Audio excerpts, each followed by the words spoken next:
ಶ್ರೀ ಗುರುಭ್ಯೋ ನಮಃ. ಹರಿ ಓಂ. ಶ್ರೀಮಾತೆ ಶ್ರೀ ಶಾರದಾದೇವಿಯವರು ತ್ಯಾಗ ಜೀವನವನ್ನು ಕುರಿತಂತೆ ಅತ್ಯಂತ ಗೌರವದಿಂದ ಹೇಳುತ್ತಾರೆ.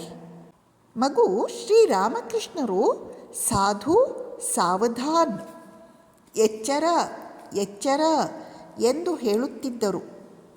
ಸಾಧು ಯಾವಾಗಲೂ ಎಚ್ಚರದಿಂದ ಇರಬೇಕು. ಸನ್ಯಾಸಿಯ ದಾರಿ ಜಾರುವ ದಾರಿ. ಈ ದಾರಿಯಲ್ಲಿ ತುಂಬ ಎಚ್ಚರಿಕೆಯಿಂದ ಹೆಜ್ಜೆ ಹಾಕಬೇಕಾಗುತ್ತದೆ. ಸನ್ಯಾಸಿಯಾಗುವುದೆಂದರೆ ತಮಾಷೆ ಏನು?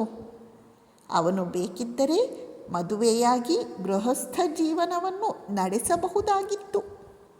ಆದರೆ ಈಗ ಆತ ಅಂತಹ ಉದ್ದೇಶವನ್ನು ತ್ಯಾಗ ಮಾಡಿರುವುದರಿಂದ ಮನಸ್ಸು ಮತ್ತೆ ಆ ಕಡೆ ಹೋಗುವುದಕ್ಕೆ ಅವಕಾಶ ಕೊಡಬಾರದು. ಒಂದು ಬಾರಿ ಉಗುಳಿದ್ದನ್ನು ಮತ್ತೆ ಯಾರೂ ನೆಕ್ಕುವುದಿಲ್ಲ. ಜನರಿಗೆ ಒಂದು ಮುರುಕಲು ಹಿತ್ತಾಳೆ ತಂಬಿಗೆಯ ಮೇಲಿನ ಆಸೆಯನ್ನು ಕೂಡ ಬಿಡುವುದಕ್ಕಾಗುವುದಿಲ್ಲ.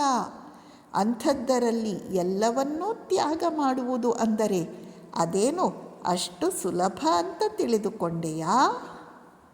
ಸನ್ಯಾಸಿಯಾದವನಿಗೆ ಎಲ್ಲ ಬಾಗಿಲುಗಳು ತೆರೆದಿರುತ್ತವೆ. ಅವನಿಗೆ ಎಲ್ಲೆಲ್ಲೂ ಪ್ರವೇಶವಿದೆ. ಒಬ್ಬ ಶಿಷ್ಯ ಪ್ರಶ್ನಿಸಿದ, ನಾನು ಬ್ರಹ್ಮಚರ್ಯ ದೀಕ್ಷೆಯ ನಿಯಮಗಳನ್ನು ಎಲ್ಲಿಯವರೆಗೆ ಪಾಲಿಸಿಕೊಂಡು ಬರಬೇಕು? ಶ್ರೀಮಾತೆಯವರು ಉತ್ತರಿಸಿದರು, ನಿನ್ನ ದೇಹದಲ್ಲಿ ಜೀವ ಇರುವವರೆಗೆ. ಶ್ರೀಮಾತೆಯವರು ಇಲ್ಲಿ ಮೊದಲನೆಯದಾಗಿ ಸನ್ಯಾಸಿಯ ಜೀವನದಲ್ಲಿ ಅನೇಕ ಅಪಾಯಗಳು, ಪ್ರಲೋಭನೆಗಳು ಇವೆ. ಇವನು ಮೇಲ್ಮುಖ ಭಗವದಭಿಮುಖ ಹೆಜ್ಜೆಗಳನ್ನು ಹಾಕುತ್ತಿದ್ದಾನಲ್ಲ, ಆದ್ದರಿಂದ ಕೆಳಮುಖವಾದ ಪ್ರಲೋಭನೆಗಳು ಅನೇಕವಾಗಿ ಅವನನ್ನು ಹಿಂಸಿಸುವ ಸಾಧ್ಯತೆಗಳಿವೆ. ಆದರೆ ಅವನು ಆ ಪ್ರಲೋಭನೆಗಳ ಕಡೆಗೆ ಸ್ವಲ್ಪವೂ ಗಮನ ಕೊಡಬಾರದು. ಎರಡನೆಯದಾಗಿ ಅವನು ಮಾಡಿರುವ ತ್ಯಾಗ, ಕಾಮಕಾಂಚನ ತ್ಯಾಗ ಬಹಳ ದೊಡ್ಡದ್ದು.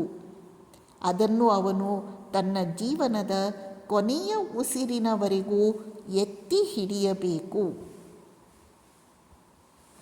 ಆದ್ದರಿಂದ ಈ ದಿಕ್ಕಿನಲ್ಲಿ ಅವನು ಜೀವವಿರುವವರೆಗೆ ಅತ್ಯಂತ ಎಚ್ಚರದಿಂದಿರಬೇಕು.